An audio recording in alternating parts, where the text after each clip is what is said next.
Mula sa Tugaya, Lanao del Sur, bumiyahe sa Philippine International Convention Center sa Pasay si Anwar at ang kanyang mga kasama para makiisa sa Likha 3 program. Dito ay ibinida ang kanilang mga produktong gawa sa kahoy gaya ng baul, tambol at iba pa na minana nila sa kanilang mga ninuno. Malaking utang na loob namin dito dahil ito yung naging hanap buhay namin. So kailangan namin i-preserve ito na ipagpatuloy ng aming mga anak. Ang Likha program ay venue para maitaguyod ang mga talento at produkto ng mga Filipino artisan. At mismong si First Lady Lisa Marcos ang nanguna sa paglulunsad nito. Bukas ito sa publiko simula ngayong araw June 7 hanggang June 11 sa Forum 2 at Forum 3 sa PICC. Sa pamamagitan ng Likha, posibleng magkaroon ng collaboration ng mga Filipino artisan sa mga sikat na Filipino designers at kumpanya. This is really a dream for us, not only branded fashion designers, but even construction, even interior design, even urban planners. This is where you will be able to get the right inspiration, no, in terms of the Filipino sensitivity to our expressions. So patterns, colors, volume, proportion, no, you will, kasi dito mahahasa ang mata mo sa Likha.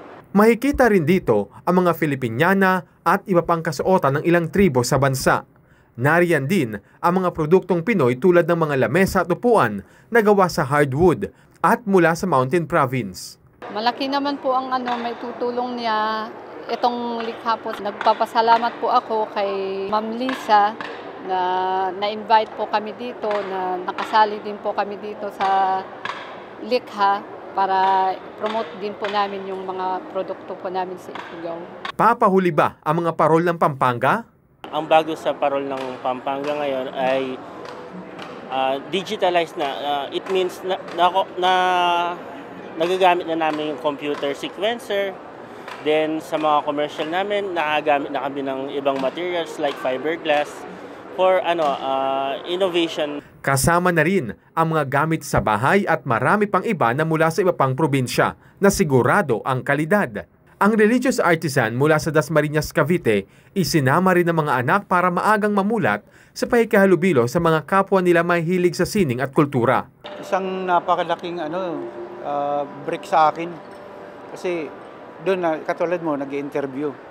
Kailangan masabi ko yung mga dapat ginagawa ng isang sculptor, isang artist. Pati yung pagpalaki ng artist na bata, papunta sa maging matanda na siya. Para sa isa sa mga organizer ng Likha, malaki ang matutulong ng pagsuporta ni First Lady Lisa Marcos sa mga ganitong kampanya. Because as First Lady, the fact that you see the wife of the President supporting and wearing all these things is well enough, and that's how important it is. Bagay na ipinagpapasalamat ng mga Filipino artisans. Nabigyan pansin kami mga panday, artisan sa Bangsamoro, na lalo na sa province of Lanao at sa municipality of Tugaya. Kaya yung galak namin na pasasalamat sa ating First Lady po. Nakikiusap ako na kung gusto nyo makakita ng mga gawa ng mga Pilipino, hindi lang sa pag-ukit, mga gawa ng mga handmade. Kaya nga may sarili tayong mga kakayahan sa mga Pilipino. Nakisaya rin sa event ang kinatawan ng ibang bansa sa Pilipinas. So I'm actually seeing different types of craftsmanship here.